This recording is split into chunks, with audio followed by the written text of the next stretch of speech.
Few positions are better suited for impact than safety, and few people play safety better than the Ravens' Ed Reed. I'm pretty good at what I do. I might not hit you the hardest, but I'll get you on the ground. Ooh, I'm full speed, jacked up. Man, look here. Set the tone. Knock him out. Knock him out. Let's go.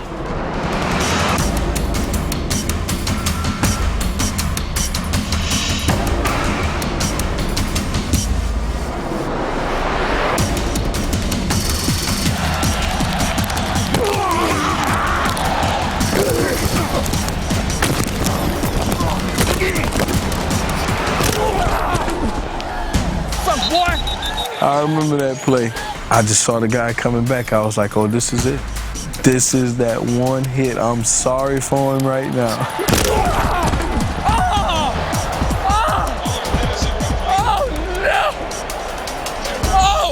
No! Yes!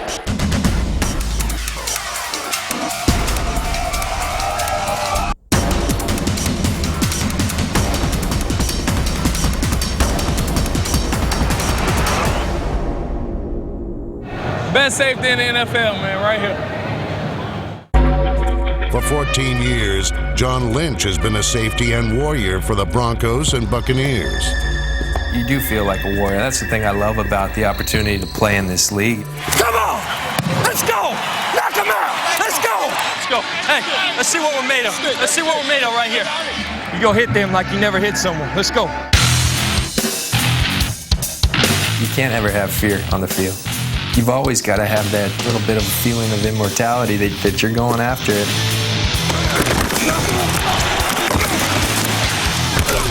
Oh my, oh my. It's a car wreck, that's what it is. It sounds brutal, but it's a brutal game.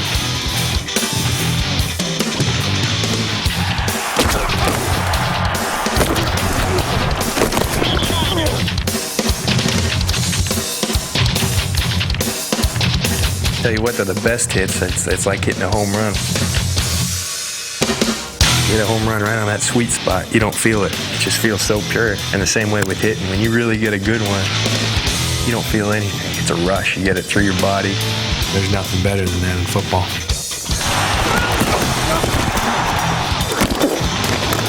Dog, Lynch be killing our own people. I couldn't be on defense, man. Lynch be hitting everybody, man.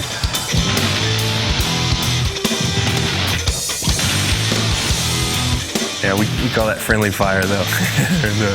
There's a lot of it going around on our defense.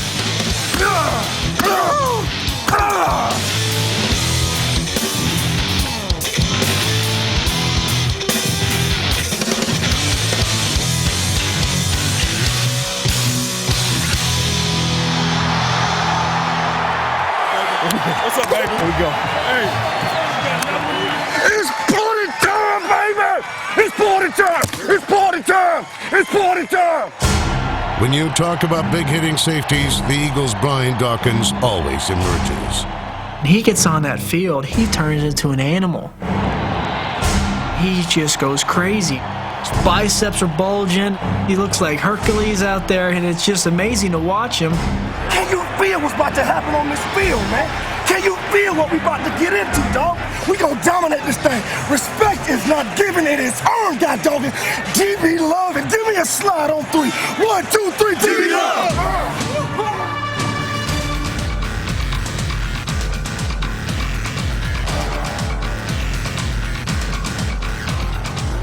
Number 20's back there, they're gonna have to watch out. There is a huge chance that a big collision is gonna happen. If you go towards my area, that it's gonna be some contact.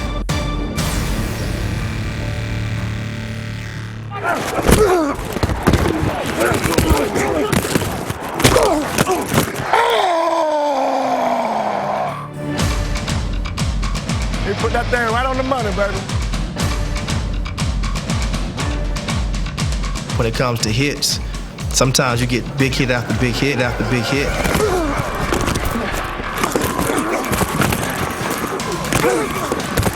Booyah! Boom shakalaka! He's a moving target, and I'm a moving target. So when we collide, there could be a lot of pain involved.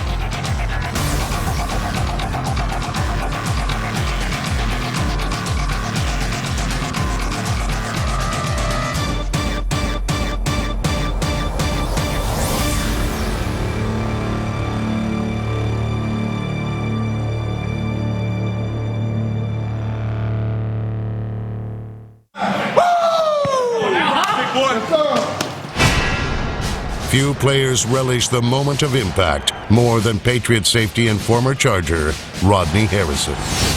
I can't even sleep at night because I'm sitting here dreaming, how will I hit him? How would I try to splatter him? I'm so pumped right now. Wish we can go out and play right now.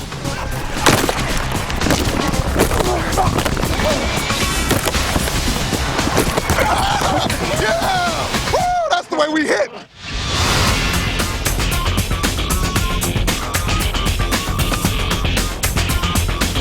I'm a deranged lunatic, that I'm crazy, because I am. You don't want to catch it, do you? You gotta be a little different upstairs when you're on the field. Shut up! I'm gonna hit him right in his mouth. You shut up. I thought I had all my teeth knocked out. Felt good though. It's football, man. It's crazy. It's hard hitting. You get a broken forearm. You get your nose bloody.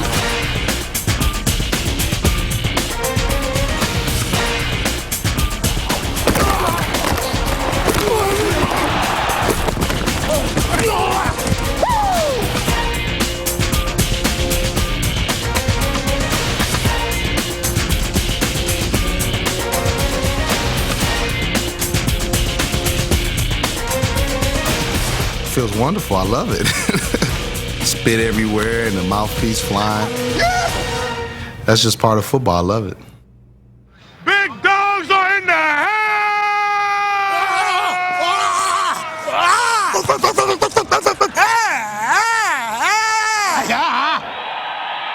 Safeties aren't the only hitters. Big guys like crazy man sackmaster John Randall laid blows from 1990 to 2003. Regulators, mount up. We're coming. I'm known for just, like I said, just sacks. I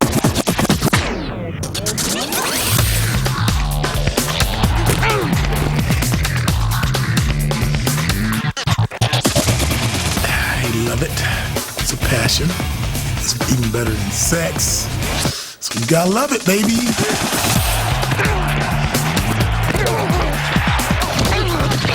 Come hard every play. I'm hit. The only thing bigger than his hits was his mouth.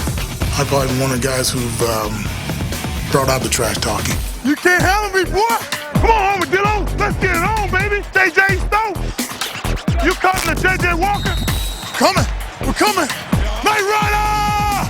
Knight Rider! You can't go out there and start talking trash to someone if you don't have any game with it, so you got to be prepared. Ding! Round 5 coming up.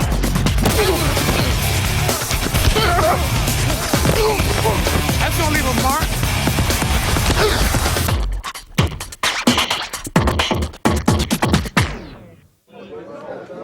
They say you don't tug on Superman's cape, you don't spit into the wind, and you don't mess around with LT.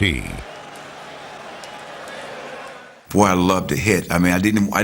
When we would have walkthroughs, like, I don't want to be a part of the walkthrough. I want to hit people. Yeah, you mine. You mine, baby.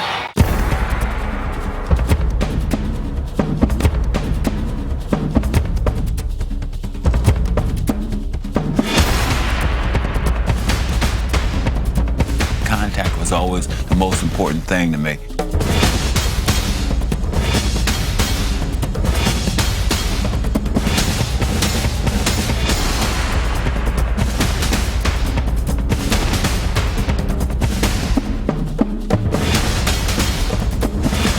I was like a man playing with boys.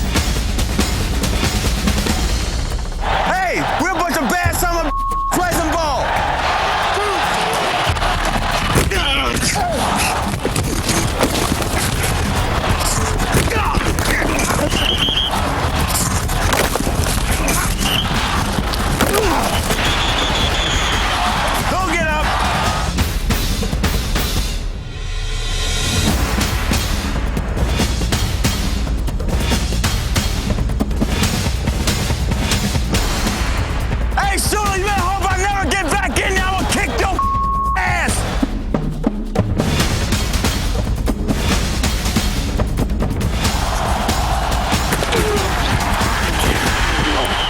son. I got to do better than this. One of the most feared hitters in NFL history was Bears linebacker Dick Butkus. I just took the attitude that, look, this is a violent game. I actually dream of sometimes hitting people.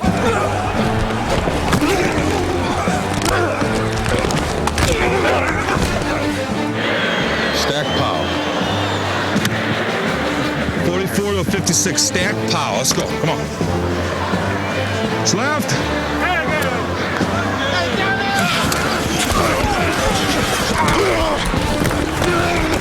Butkus's hard-nosed demeanor personified the Bears. When you walked into Wrigley Field, you had some of those gorillas looking at you. It was the damnedest situation you ever went into in your life. Come hell or high water, the Bears were going to put a physical beating on you. You're going to know you in the damnedest game you ever been in your whole life. A lot of times, if you hit people hard enough, they start worrying about getting hit, and all of a sudden they forget what their purpose is. Roses are red and violets are blue. If you got any sense, you'll keep Butkus away from you. He was an animal, and every time he hit you, he tried to put you in the cemetery, not the hospital.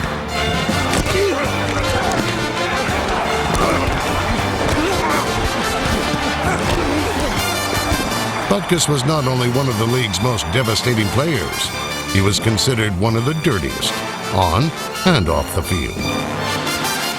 After a game, no matter what the weather conditions, he never took a bath. He never took a shower after the game. That he just went in front of his locker and would lie down and lick himself. That's all, folks.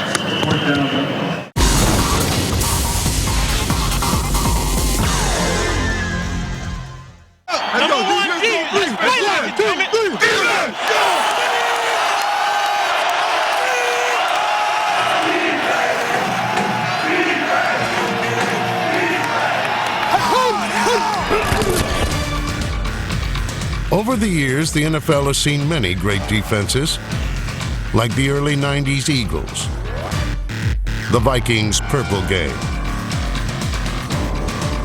the Rams' Fearsome Foursome, Hank Stram's Chiefs, Yes, sir, boys. the Dolphins' no-name defense, and the Giants of the mid-'80s. But here's our top 5 defenses that made the greatest impact on the NFL. For most of their history, the Tampa Bay Buccaneers were the epitome of ineptitude. It was a nightmare. It was an absolute nightmare to watch that ugly team playing those ugly uniforms in that big high school stadium. Wake up! You're looking at me like I'm not even talking. You're not hearing me. Tampa Bay Buccaneers wasn't known for anything except losing. In 1995, Sapp would find himself donning the bright orange as he was drafted 12th overall by Tampa Bay. The yucks. I mean, the worst day of my life. Now I was a part of this. Former Pittsburgh cornerback Tony Dungy took over in 1996, bringing along a new defensive philosophy derived from the cover 2 scheme of the Steel Curtain. Soon after, the team began winning. Despite the turnaround, the team often failed in the playoffs, so they acquired John Gruden to give them a new approach. With Tony, it was, hey, how you doing, Warren? With Gruden, it was, you son of a bitch, I'm gonna get you today. Gruden's fiery nature, along with the fully developed Tampa 2 defense, had the Bucs believing they could seize a championship. We realized that we can win. We can win. The cornerstones of Tampa's success were end Simeon Rice and linebacker Derrick Brooks, who was selected alongside Sapp in the first round of the 1995 draft. I mean, the fastest football player I've ever been around in my life. Brooks was our defining factor for anybody that we were going to face. Donovan McNabb, we got Brooks. Vic, we got Brooks. Behind Brooks awaited a secondary that was equally relentless. Safety John Lynch, along with cornerbacks Brian Kelly and Rondé Barber, nabbed 13 interceptions in 2002, but their coach wanted more. If you're such a great defense, why don't you score on defense? And I'm talking 9 touchdowns. Score 9 touchdowns. If you want to dominate and win a Super Bowl, you got to score 9 touchdowns. Dropping, Booger almost got it. Oh, ball's in the air. Intercepted. Sam's got it. He laterals. Touchdown, Derek Brooks. 4 games in a row, the Bucs have scored a defensive touchdown. McNabb dropping. That's intercepted. And the 10 to the 20. He's gone. Coast to coast. Randy Barber to the 50, to the 40. Barber to the 30. Nobody's going to touch him. Randy Barber, 10-5. Touchdown, Tampa Bay. We ain't even started yet. Despite entering the game as the underdog, the Buccaneers had an edge against the Raiders in Super Bowl 37. As their former coach, John Gruden knew the tendencies of their quarterback, Rich Gannon. So he got under center for the team's practices. At some point during that week, I was going to be Rich Gannon and simulate the Raiders' offense against the greatest defense in football. The strategy paid off as the Buccaneers set a Super Bowl record with 5 interceptions. Dropping Gannon, looking Gannon. Those up the middle. It's intercepted at the 30. Derek Brooks, 30. There it is. The dagger's in. We're going to win the Super Bowl. Super Bowl, baby! The Buccaneers' 3 defensive touchdowns gave them 9 for the season as they met Gruden's challenge, all while going down in history as one of the league's greatest units. The way we had done it, going from the yucks, as Sap says, turning a third world country into the Taj Mahal, I mean, it just teaches you how difficult it is to attain one of those.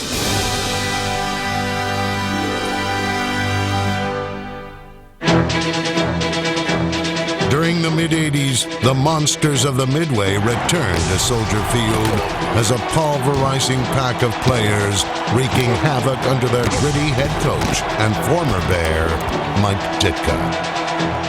Mike Ditka? This guy's crazy. We don't want this guy. I mean, you got to see this guy. When he's chewing gum, I mean, he's choking players, throwing chairs. We don't want this guy. This is bad news. We're all insane.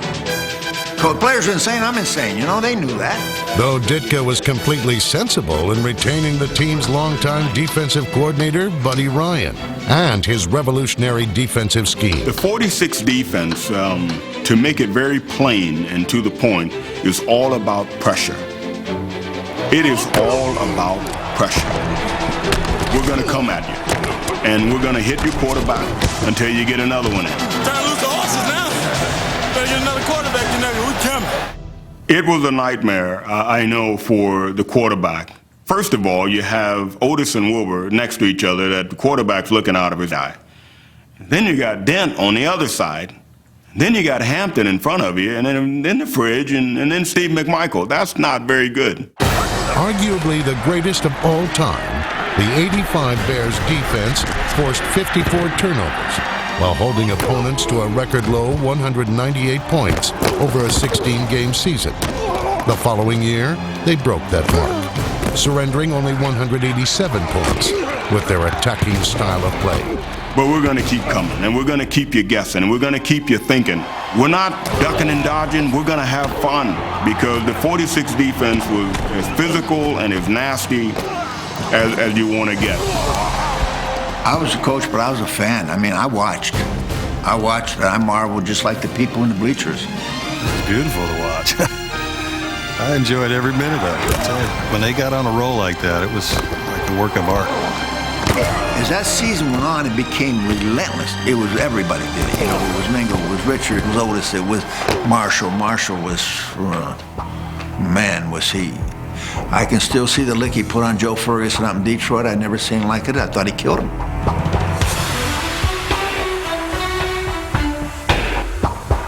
I'm looking at Wilbur and I'm looking at Otis, and those guys are just barking. Mike, man, I'm gonna kill him. Wilbur, I'm gonna get there first. Dent was saying, no, I'm getting there first. And it was going on, and Hampton was saying, no, I'm getting there first. And I'm looking at these guys and I'm saying, wait. The guy is bleeding. The guy is bleeding at the mouth. The guy is bleeding at the nose. You don't have to kill the guy. We don't care. He's the quarterback. We're going to get him. That's what we do. Chicago's defense proved impenetrable in the playoffs, shutting out their first two opponents and scoring twice in a rout of the Patriots in Super Bowl 20. To this day, the 1985 Bears remain the standard by which all defenses are measured. Fellas, what are they, unblockable? Is that the 85 Bears over there? Huh? The Bears carried off both Ditka and Ryan after Super Bowl 20, and their mark of 187 points allowed during a 16-game season stood for 16 years.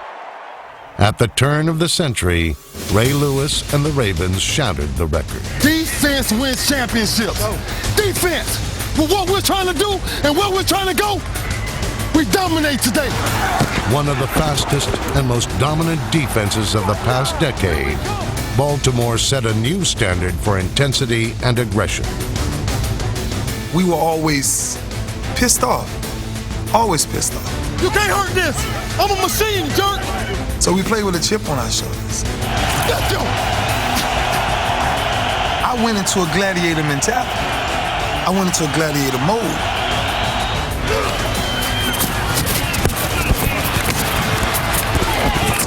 Get off the field! Get off the field! I told you I'm coming!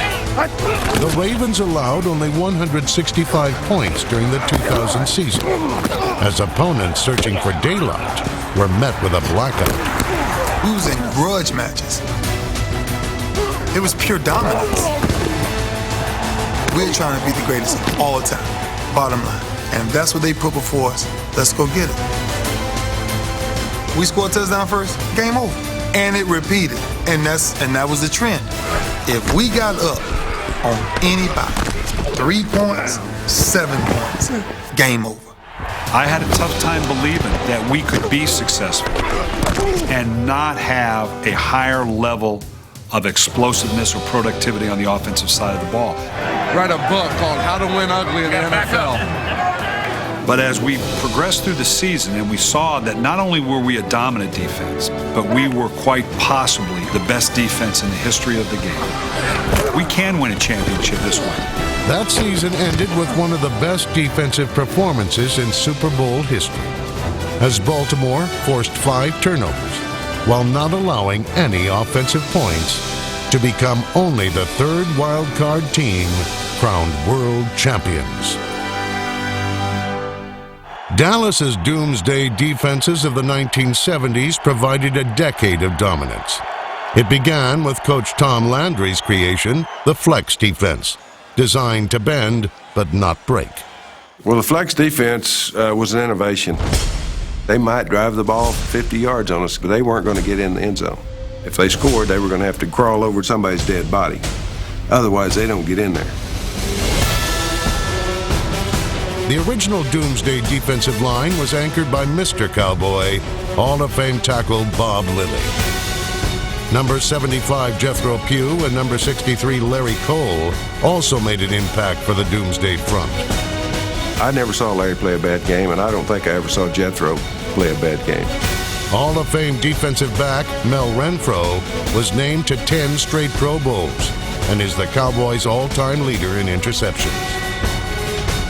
Doomsday featured gritty linebackers like Chuck Howley, the only player in history named Super Bowl MVP on the losing team, and Leroy Jordan, who collapsed pockets and caved-in quarterbacks. In the mid-70s, Jordan and other Doomsday members waved goodbye, but opponents quickly said hello to a second Doomsday. Our defensive team, Doomsday 2, was the best defensive team that I've ever seen. You look at Harvey Martin, you look at Randy White, you look at Thomas Henderson, you look at Charlie Wallace, you look at Cliff Harris. You just picked your poison, as an offense. Doomsday's tradition of a relentless front continued, with stars like Harvey Martin and Ed Too Tall Jones. While versatile linebackers like Thomas Hollywood Henderson excelled in all phases of the game. I've never seen anybody that had the physical tools that he had for the linebacker position. He was one blessed individual. I could cover the tight end. I could cover the back out of the backfield. I could whoop a tight end. I used to kick their ass. In addition to versatility, the complicated flex defense demanded sharp wit. None was sharper than defensive back Charlie Waters. Charlie is the smartest football player I ever played with. The flex defense combined a complex system with basic savagery. Yeah, they were intelligent players. They were not finesse players. The hardest hit I ever got in the NFL was in practice from Cliff Harris. I don't think that was finesse, you know? No, I resent anybody saying that we were soft. There was no soft Dallas Cowboys. We hit you in your mouth. We tackled you hard. We came to play. Behind the doomsday defense, the Dallas Cowboys won 2 Super Bowls and didn't have a losing season the entire decade. World champions! Right, let's go! World champion! In the 70s, Dallas's doomsday defense was rivaled only by Pittsburgh's Steel Curtain, which was defined by its front 4. The Steel Curtain is LC, Joe Green, Ernie Holmes, and yours truly. The defensive line was the most unique line in that none of the players were similar, but they played so well as a unit. You had this defensive end, L.C. Greenwood, who was about 6'6", 6'7", and people couldn't block him. For L.C. Greenwood, no on-field target was safe from impact. If your mother is on another team and she's coming out to play, and you got to play against her, then you're gonna hit mama. Hall of Fame tackle Joe Green was a supernatural force. Joe Green was magical. Joe Green would come in the huddle sometimes and say, "I'm taking the ball away this play," and do it. He's actually unblockable in those early years. While Joe was obviously going to be a Hall of Famer, one guy that was as good, I thought, was Ernie Holmes. I mean, he just was unstoppable. Here was a football player that I think brought fear in other players. And I think he really wanted to beat people to death sometimes. The pressure provided by Ernie Holmes and number 78 Dwight White made life easier for other Steelers defenders. The great thing about the front 4 is that they could put all the heat on the quarterback by themselves. They didn't need blitzes. Jack Ham and I and Lambert rarely blitzed. We didn't have to. So we were able, therefore, to play pass defense. Linebacker Jack Ham etched himself in history with 8 straight Pro Bowls and a bust in the Hall of Fame. Jack Lambert followed Ham to Canton by embodying the toughness that the Steel Curtain represented. In 1977, Pittsburgh's D sent 8 players to the Pro Bowl, including the entire Steel Curtain secondary.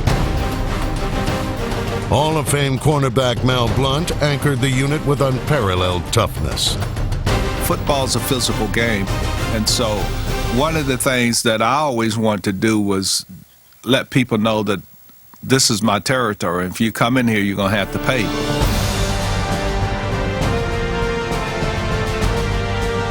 The Steel Curtain defense was Pittsburgh's backbone and the cornerstone of a dynasty. We just believed that we could beat a team sometimes by ourselves. With 4 Hall of Famers and 4 Super Bowl titles, the Steel Curtain defense is second to none.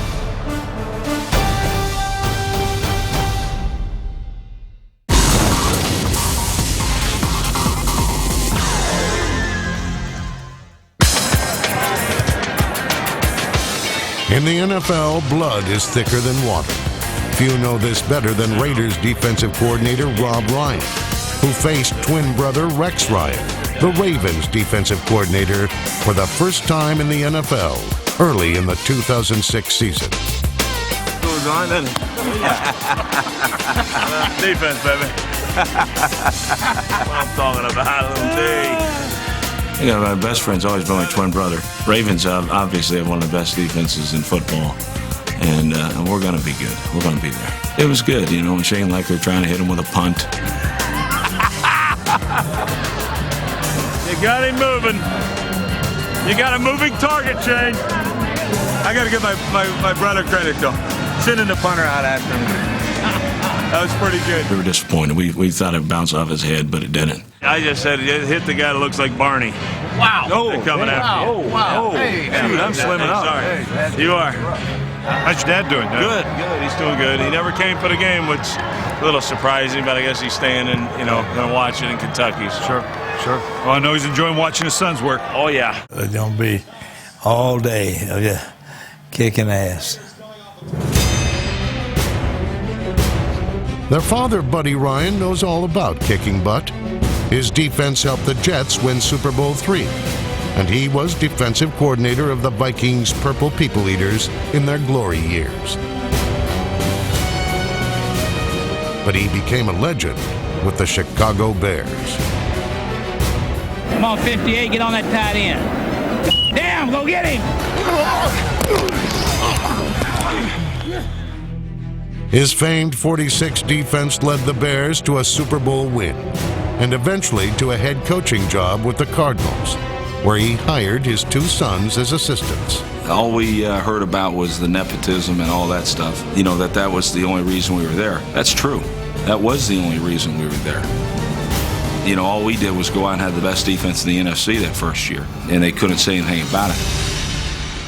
Just like a lot of other kids following their dad's footsteps, they take over the family business. I mean, we learned at 46 in 2 days, and it just came easy to us. It was so natural. Rex Ryan was an assistant coach with the world champion 2000 Ravens, one of the most feared defenses of all time. Rob Ryan was linebackers coach for the Patriots from 2000 to 2003 and joined his brother and father as coach of a world champion.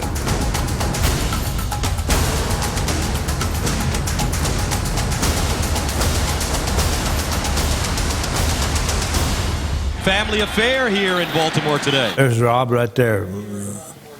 Good-looking guy with all that gray hair.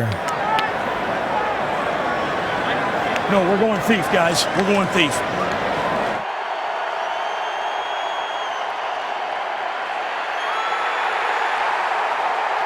Defense, saddle up. No matter how the fight goes, you come out swinging. Rob's Raiders responded to Oakland's offensive futility by holding the Ravens to field goals. Nice job, Dave. That's it. Let's just get after him on that. All right, run the show back there, and we'll be okay. In defense, you really don't control the situations that you're put into, but you have to react to them. They might cut their throat. Get you a ticket on a bus. Run, pass. Get on their ass. They're in 11. Let's go get them.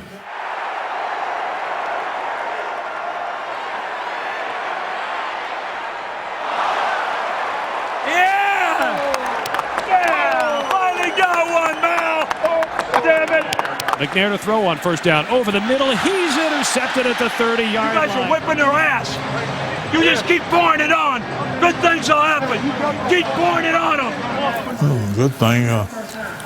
Knock on wood, but Oakland not being penalized every play like they usually are. All right, new quarterback. All right, new quarterback now. Feed the frenzy. Let's go. Aaron Brooks was replaced with Andrew Walter, who fared no better.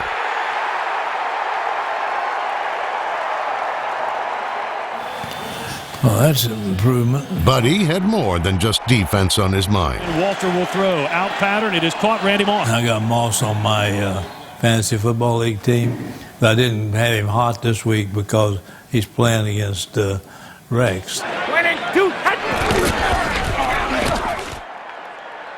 Rex's Ravens were getting most of the breaks, much to Rob's dismay. Lucky son of a... Good God. That's a hell of a catch. Yo, have fun. Maybe, he controls his emotion maybe a little better than I do on the sideline. Geronimo! Get up it! Damn it! Get in there, damn it! Baltimore took a 16-3 lead. There to throw. Fires. Lob pass. End zone. Touchdown! And the Ravens have their first touchdown. Come on, baby. Step on that gas. Get your hands up. Penetrate without him. Get our hands up. This guy can't run. Underneath now. Let's cut him in half. They catch the ball. 46. Rex had proved an apt pupil. Man, they were in the 46. You better look in that helmet, see if that guy's head's still in there. Baltimore's defense looked as dominant as it did in their Super Bowl season of 2000. Yeah, baby. Walker throws deep. His pass is tipped in and picked off. Yeah, baby. That's our ball, babe. That's our ball. Bumping up their stats, aren't they? They finished off the Raiders. Here comes the pressure. Walters is going to be sacked and dropped for the safety. I don't think you have to bother to learn his name. He'll be out of a job after this deal. Go ahead and take that inside. 6 turnovers. Yeah. No touchdowns, 2 games. Way to go. 4 turnovers and you lose. So don't make it difference what else you do. Your brother's team played like hell, too. I mean, they gave a great effort. Hell yeah, they would. Yeah, you knew they would. We all knew they would. It's over, yeah. Of course, both defenses played good, and that's what I was looking for. I always tell my brother, I said, hey, you know, you guys can be second in the league in defense this year, but he's not going to be number 1.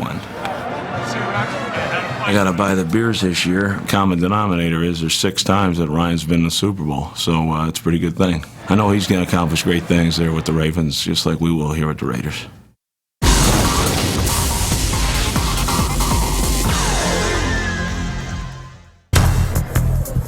The Dallas Cowboys have a history of success that can be traced back to their unmatched lineage of defensive fronts. All defensive teams, I feel like, starts with the defensive line, and our defensive line was stout. The Cowboys' defensive line all started with Hall of Fame tackle Bob Lilly, the Cowboys' first ever draft pick. He never gave up on a play, and that's what separates the guys that live in Canton and the guys that play this game. The ability to chase everything, every down, every 30 seconds. I thought Bob Lilly was the greatest defensive lineman I ever saw. You saw him on film and the things he could do. His own teammates would be oohing and aahing with his quickness and his strength.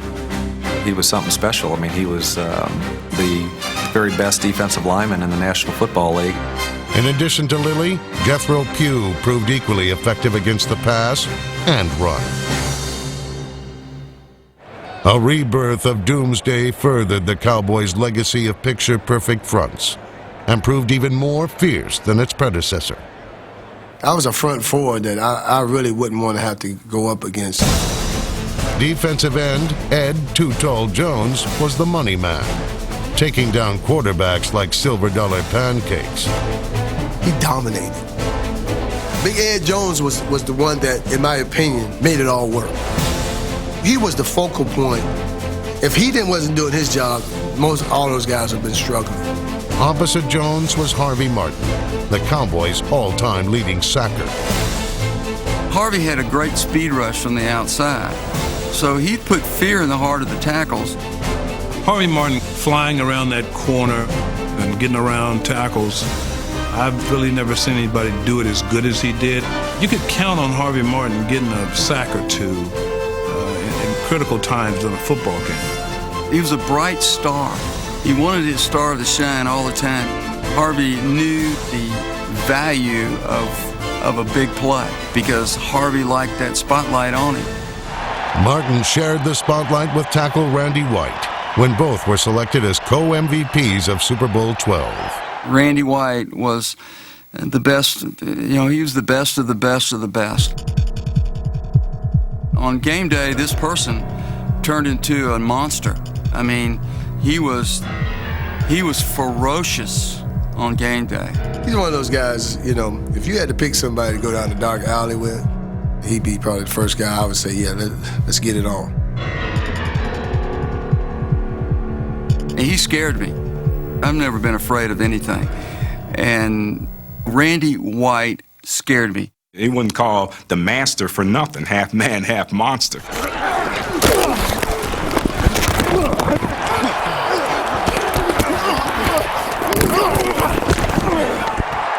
For 14 seasons, the Manster manhandled opponents on his way to the Hall of Fame, epitomizing the longevity and relentless nature of the Doomsday Fronts.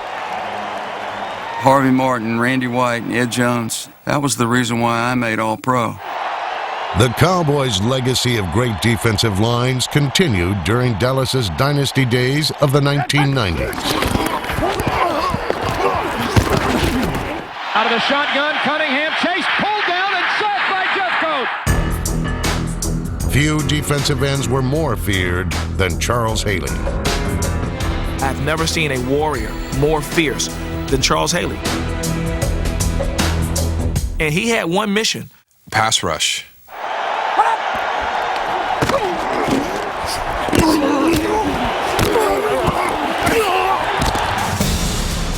If he could not get his hand on that quarterback every down, he was upset. He could change the momentum of the game by rushing the passer. Kelly's going to throw. Here's Haley. Hit him and picked off in the air. Jimmy Jones intercepts and rolls in for a touchdown. He was so critical to our success during that time. Charles Haley really made the difference for our football team in raising the expectation for all of us of what it took to be a champion. Haley helped the Cowboys' defense rank #1 in the NFL 2 out of 3 years. But he wasn't the only dominant defensive end. Hey, get Tolbert, guys. That's the hero right here. Tony Tolbert benefited from Charles Haley. I mean, he became a very good pass rushing end on the left side. The bookends told only half the story. Number 78, Leon Lett, provided a push up the middle that was virtually unstoppable. Behind Tony Tolbert, Leon Lett was probably our best defensive lineman. We needed Leon Lett to anchor down that defensive line to get to where we needed to be. Leon was such a big factor. He was unblockable when, he was cranked up and ready to go. Next to Lett was first-round draft pick and relentless workhorse Russell Maryland. Russell was such a solid player for us. He was the type of individual you were able to build a team around, and he set a work standard for the rest of the players. With almost half a century of greatness, no team has consistently lined up more devastating fronts than the Dallas Cowboys.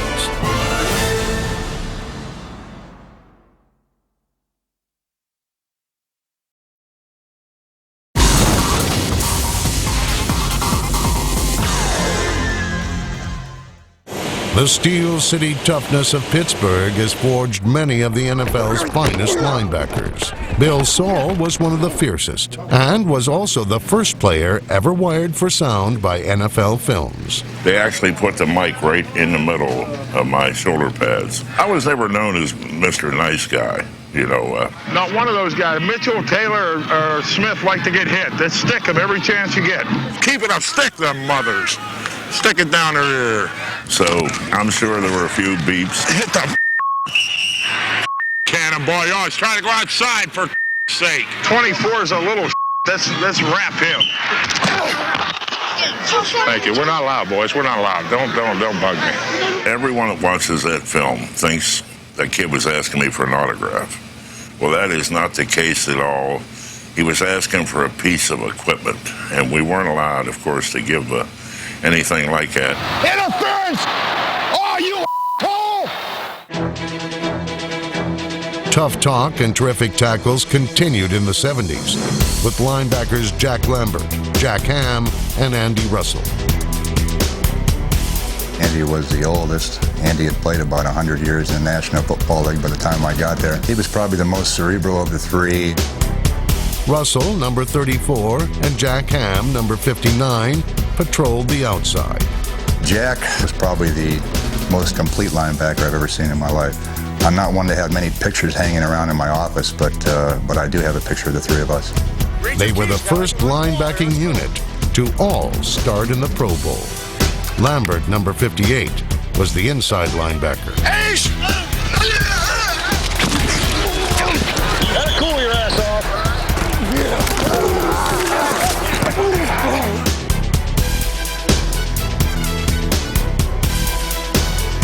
before Lambert retired, his mentoring ensured the Pittsburgh tradition of excellence at linebacker would continue. Way to stick his ass! Way to hustle, Mike! Mike was Mike Merriweather, another Steelers standout at linebacker. The Steeler mode is a very intimidating defense. You know, it's known throughout the league that the Steelers will hit you.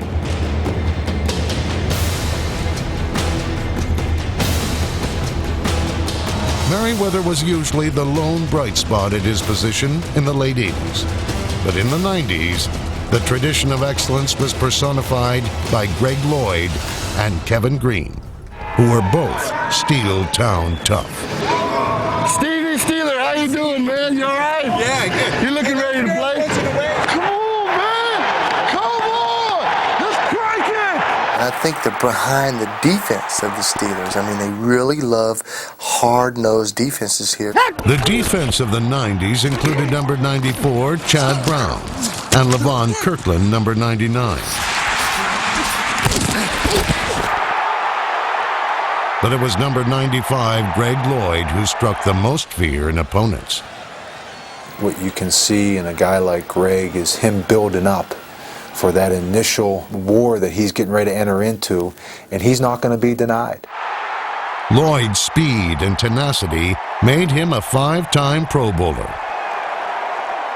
First play of the game, you know, a guy comes at you, they're trying to put him on his butt. It's about mood. I'm very moody. Don't run that over here. What's the wrong with you? Hey, man. Hey, get the out of his face. What the wrong with you? Lloyd continued the legacy of linebackers in Pittsburgh by talking tough, then backing it up.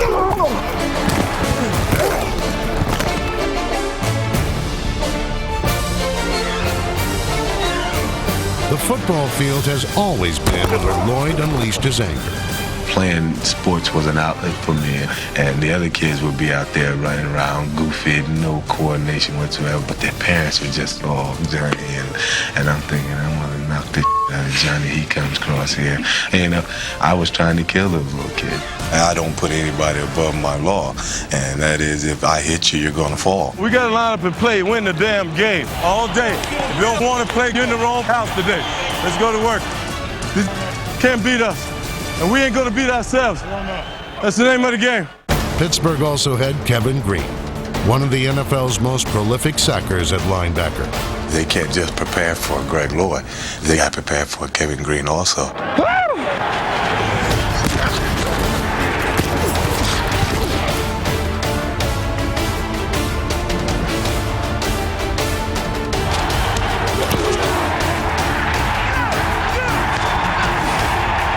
More recently, the Steelers have had Pro Bowl linebackers like James Ferrier, number 51.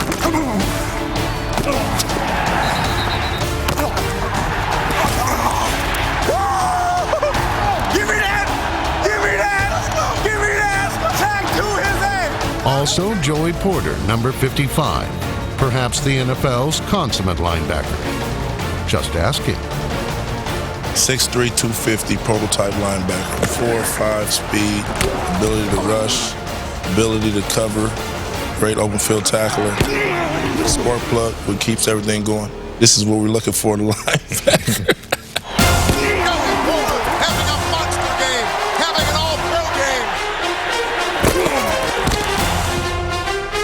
Like so many Pittsburgh linebackers, Porter talked as tough as he played. I'm looking for a fight. I'm looking for somebody to give me a fight. You fail to realize the outcome of every game, don't you? You lose every time, don't you? You don't even play. You don't even play. You know, it's part of my mentality. That's what I have when I go out there for the game.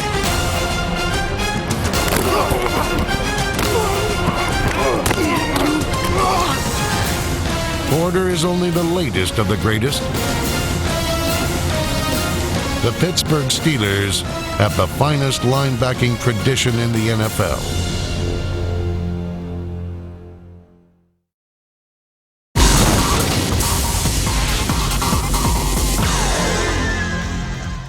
We viewed receivers as burglars breaking into your house.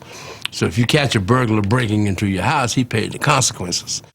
Raiders defensive backs have long been burglars in their own right, stealing passes and robbing receivers of their courage. Raider D-backs have been named All-League or All-Pro 28 times, leading the team to 3 world championships. We were kind of a team that was based around the secondary. And if we could blanket them, and if you can stop passing, you can have pretty good defense if they can't pass against you. The Raiders' bump and run coverage was the trademark of Willie Brown. When Willie jammed you, you had a war. It wasn't just somebody pushing you or shoving or redirecting you. You were in a war. Yeah, you knew what they were going to do.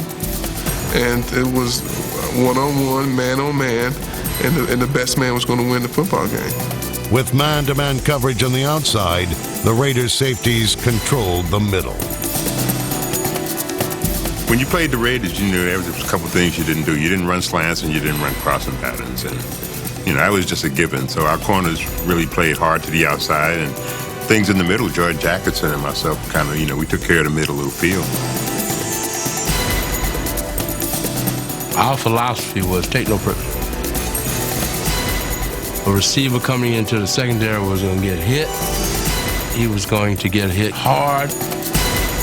He was going to get hit consistently. And he was going to get hit by more than one guy.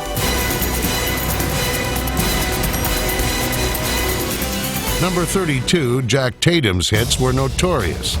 His greatest came against the Vikings in Super Bowl 11.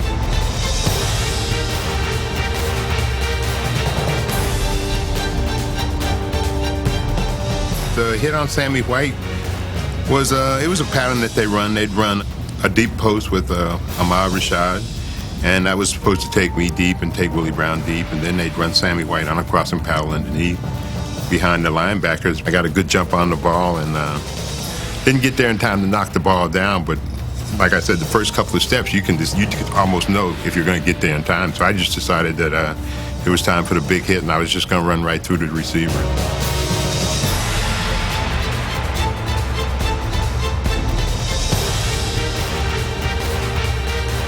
I was surprised that Sammy came back, and I was more surprised that he held onto the ball. When the play happened, I almost got up and dived on the helmet because I saw the helmet roll, and I thought that was the ball. But I looked down, and Sammy still had the ball, and he showed a lot of courage. I have a lot of respect for Sammy that he did come back in the game later on. While Tatum could stick, cornerback Lester Hayes stuck to receivers in every sense of the word and made an impact throughout the 1980s.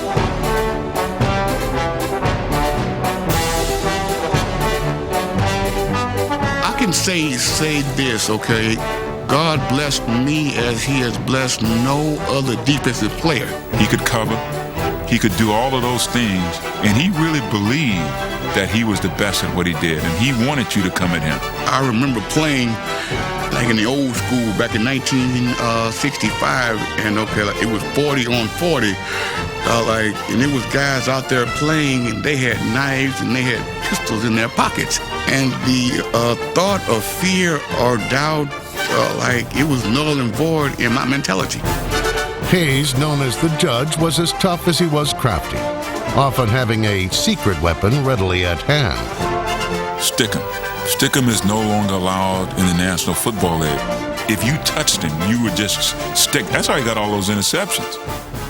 The Judge noticed that when, he starts getting his hands on the receivers, and we were a bump and run team, they didn't really like all that stick 'em on them. Well, then it went from, if you don't like a little bit of that stuff, how about I give you a whole glob of it right in the puss? And that's what he used to do. As a matter of fact, I'm like, Lester, man, can you take some of that off of you? Because, he tackled you, man, and I hated to have gook and stuff on my hands. He has so much stick 'em. Of course, that's why they outlawed stick 'em. Raider rule number 1, cheating is encouraged. So, was it cheating? What Judge was doing was he was taking a rule and something that was allowed, and he was pushing it as far as it could go. You knew that if you need stick 'em during the game, you didn't have to go to the bench. If Lester's on the field, you can just go to him. But I can tell you this, out of all of the crazy things that Lester was, he could play cornerback, and he could cover the best receivers out there, and he welcomed those guys to come his way. All-Pro cornerback Mike Haynes came the Raiders' way in 1983, giving the team the best set of covermen in football. Their impact was immediate.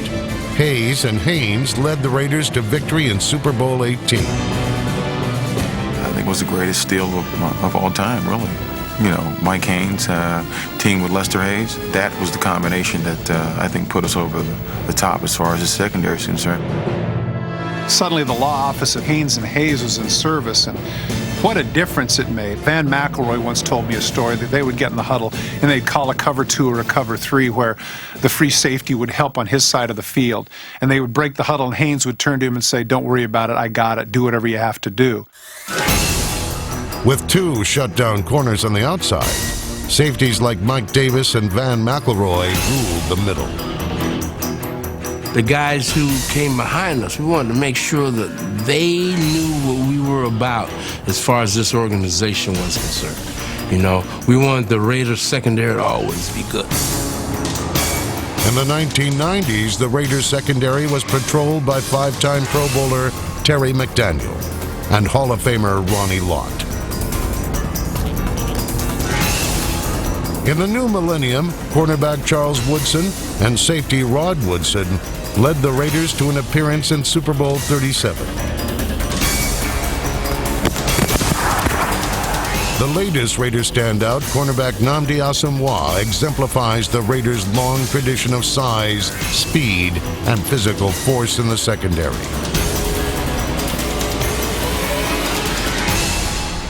We want to leave such an impact on the players that we're playing against that the next week, the team that we're playing against, they won't want to play us.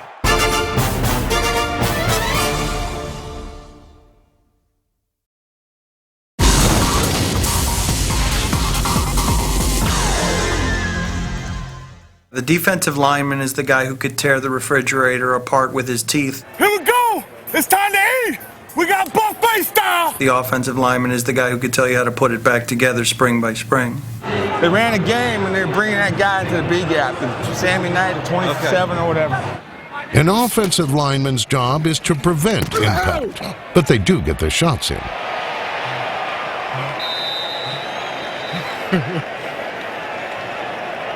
I got him with a nice little rib shot. You see the skills. You see the skills.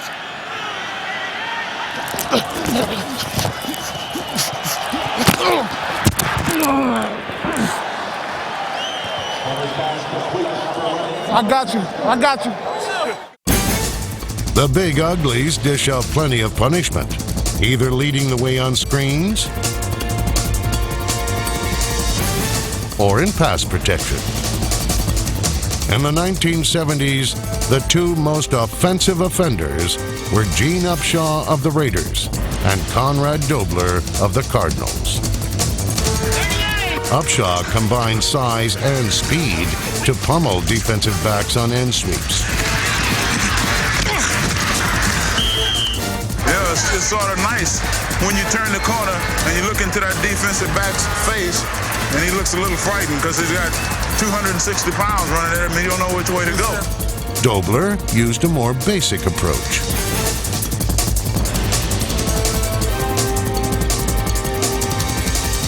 One time we played the Cowboys in Dallas. Leroy Jordan put his hand up inside Conrad's face mask. Now, I don't know if it was to stroke his mustache or to conduct some sort of mayhem on Conrad's person. I don't know.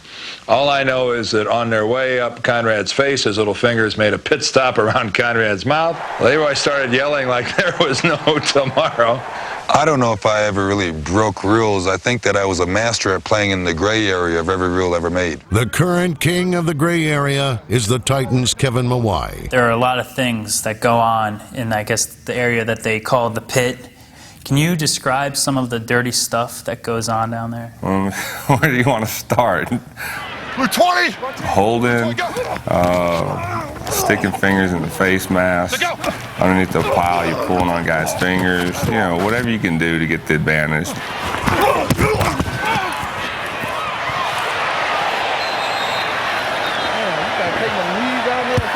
Trying to win a ball game.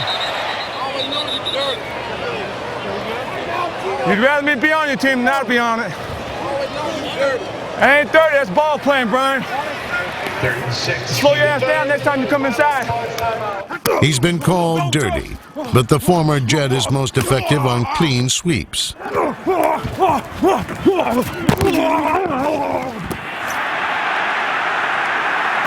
big man. Keep blowing Zach up, dude. Chris Baker was on him, so Zach went to the ground. I turned the corner, so I did, he popped back up. Boom! Blew him up again. Running backs take great pride in blowing up defenders, either ground-hugging, blitzing linebackers, or lead blocking like Lorenzo Neal, number 41. That little 51 can't handle me. He's a little boy. He's a little boy. He's 210 pounds. I'll kill that little boy, man. The world's greatest. Let me go at him. Often leveled over the middle, receivers settle the score on crackback blocks.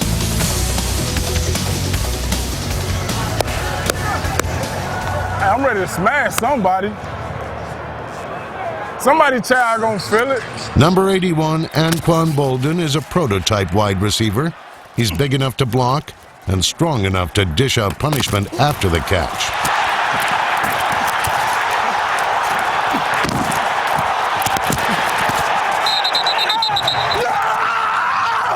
Some receivers sound crazy, others are crazy. Hines Ward of the Pittsburgh Steelers is that rare receiver who craves contact.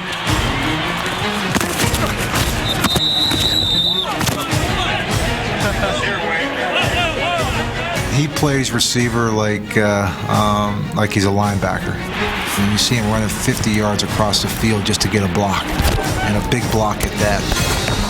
He takes as much satisfaction with a good block as he does with making a catch. I like to be the most complete player that I can be. You know, blocking is want to. Either you want to block or you don't want to block. When it comes to quarterbacks, most of them don't want to block. And on reverses, some passers will go to great lengths to avoid contact.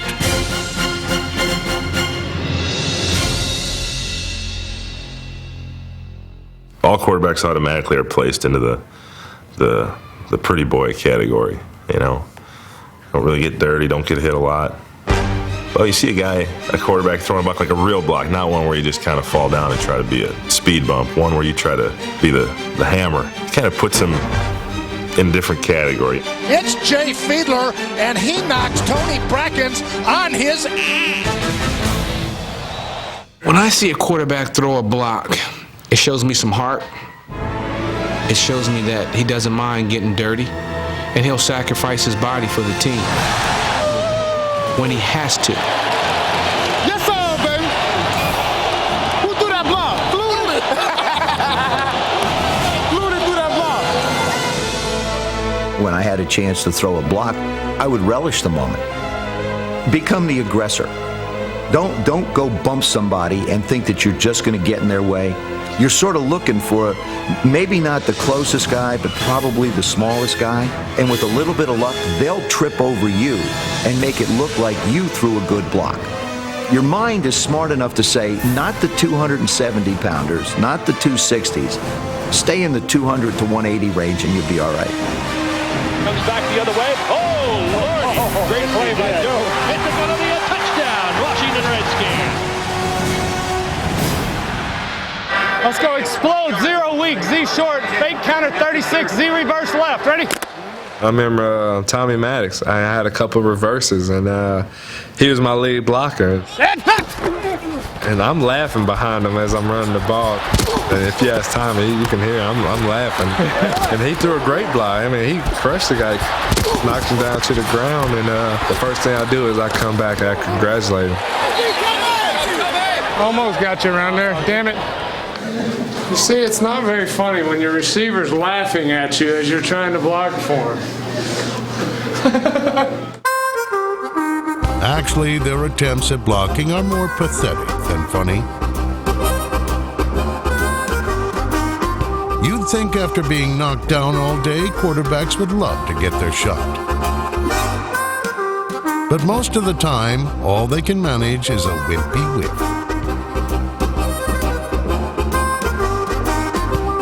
Leftwich, he's real big on that. It's ridiculous how he'll just take off running down the field, and when he goes, he looks like he's about ready to kill somebody, and then about 90% of the time, though, he's whiffing. He's not even touching the guys. It's the funniest thing you've ever seen. He would run 30, 40 yards down the field at times, and then run all that way and then not even touch the guy. It was pretty funny. You know, it's never as pretty as you think it is. You know, probably he just stumbled back a little bit, but, you know, in my head, I put a lick on him. You know, in a quarterback's mind, I was like, you know, I just laid that guy out. It was kind of a proud moment for me. You know, when a quarterback does that, you walk back to the huddle with your shoulders back, you know, just kind of making sure everybody knows. I've seen Donovan come around the corner on a reverse. I've seen Tom Brady come around the corner on a reverse. Brett Favre, he acts like he's going to block you, but he's just, that's just window treatment. Most quarterbacks are going to get out there, and they're going to be leading that reverse, and they're huffing and puffing down the field, and magically can get 50 yards down the field and have not touched a single soul. That no one presented themselves. Sometimes it's absolutely unavoidable. And when it is, then they're usually going to try to step up because they do not want to come back to the locker room on Monday and look at that film when they've done that, had it plenty of opportunity to impact a play, and let their teammates say that they, whiffed themselves through it and didn't take advantage of it. For a quarterback, a ribbing on Monday beats bruised ribs on Sunday. And even when they try to be the hammer, they often get nailed. But once in a while, these pretty boys do land a beautiful block, and the defender has to face the music from his teammates. Bledsoe's just waiting for him. He puts it right underneath his chin. Little chin music by the quarterback. Arturo Freeman, we're playing the Kansas City Chiefs, and Trent Green comes out and throws a block and knocks him on his back. He caught a lot of heat for that. You know who got him into the end zone? Number 10, Trent Green made the final hit down there. The quarterback got involved in the play. He's down the field making that block, telling me he's what? He's a football player, not just a passer. Hey, that's way to go get you some, baby. That's way to get you some. I love that. You know what? If anybody's going to get a good block on me, it's not going to be a quarterback. And if it is, guarantee you, I'm going to get him before the game is over with. Because, a quarterback blocks, they show the freaking thing up on the Jumbotron 2,000 times. Great block by Dante! Then who's ever covering the game shows it another 2,000 times. Great block by Dante! Then TV after the game shows it another 5,000 times. Great block by Dante! So I think it's embarrassing, and I try not to get embarrassed, at least by a quarterback. They don't hit anybody all week. They should be able to block one time in a game. Watch this block by the kid here. Go back to the Pop Warner days of your life and pull out those memories of what coaches used to teach you about blocking. Fake 16 counter OT. The players that you play with go nuts. It's like a Medal of Honor. You have now become a tough guy. You have thrown a block. You big daddy! I see you, big daddy! I see you, big papa! Hell of a block by the quarterback.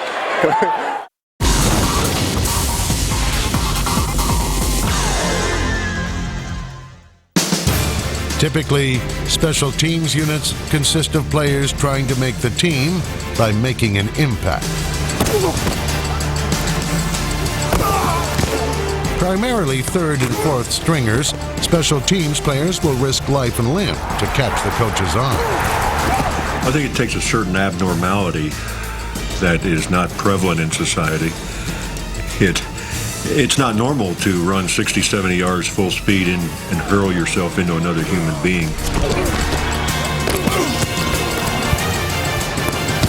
And really the only way to win is to whip the guy physically. I mean, we're not giving any free lunch tickets here. You got to go whip the guy. Let's set the tempo. Make a big hit, fake turnover, go knock their ass off. A standout special teamer who finds the hole to make the hit usually finds a place on the roster. Even established stars such as the Ravens' Ray Lewis relish the rush of a special teams play. Chris McAllister will go back. Maybe he can run it back if it's short, about 190 yards. Yeah. Oh, the That's a huge block. 15, 20, up the near side, 30, 35, 40, midfield, 45. He's going to go all the way. 20, 10, 5. Chris McAllister. He paused at the goal line like he wasn't going to bring it out. Ray Lewis put a block down there. That's as hard a hit as you're ever going to see. A 57-yard field goal attempt can go horribly wrong, but a fake can be disastrous as well. While avoiding the opposition is hard enough, even your teammates can deliver a knockout blow.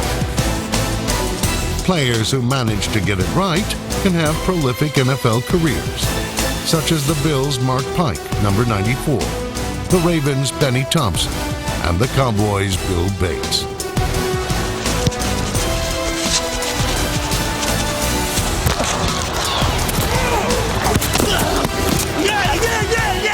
Though no special teams player made more of an impact than the legendary Steve Tasker. There's nothing like covering a kickoff in the National Football League. Nothing. The first thing of any game is a special teams play. Nobody gets to do anything before we get to take our stand. I mean, the adrenaline's flowing, place is going nuts. When our kicker approaches the ball, everything becomes silent.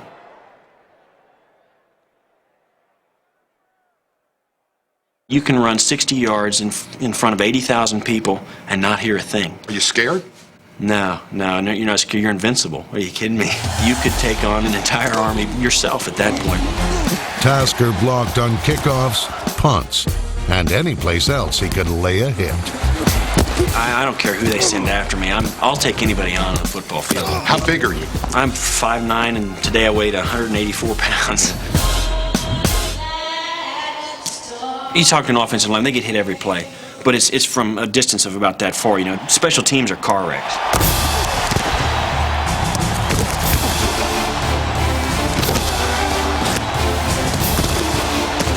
This guy's coming in at full speed. They got arms hanging out. And, you know, it's like going down the road and leaving your arm out and a signpost goes by. You're losing limbs out there. When you bring down a quarterback, it's called a sack. Yeah. You know, if an offensive lineman runs over a defensive back, they say he pancakes him. Do you guys have any terms where, like, you blow up a guy? There's always the ear hole. I mean, when the guys... An ear hole? Oh, yeah. All, you know, when you wear your helmet, they all have these holes right here. When you're running down the field and you're looking up here and some guy hits you right in the ear hole. Have you ever gotten ear hole? I've gotten hit a few times, yeah. I've given more than I've gotten. How can one so small loom so large? For those who knew his style of play, Tasker deserves a place in history. If special teams are 1/3 of the game, and they are, Steve Tasker belongs in the Hall of Fame. They have receivers, that's a specialty. They have running backs, that's a specialty. Well, being a special team standout is a specialty, and they should have a new wing, and Steve Tasker's bust should be right there as the first one. You know, we've talking about ear holes, car wrecks, collision. Why do you play the game? I like to win. And special teams is a chance every time I get on the field to have a personal one-on-one battle that I can win. 6 Pro Bowls later and 4 Super Bowls, it's been a nice ride.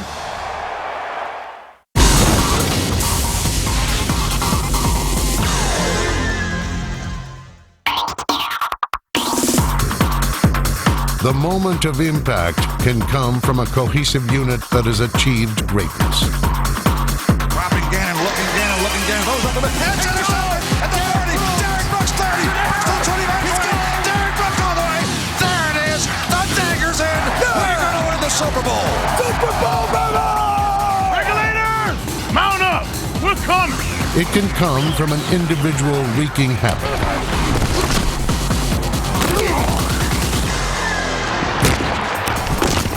Or from someone showing ferocity few knew that they had.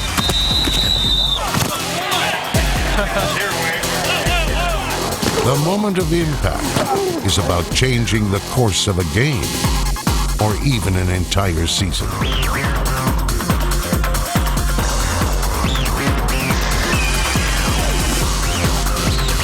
Football is a game of moments, where winning and losing is decided by who has the most moments of impact.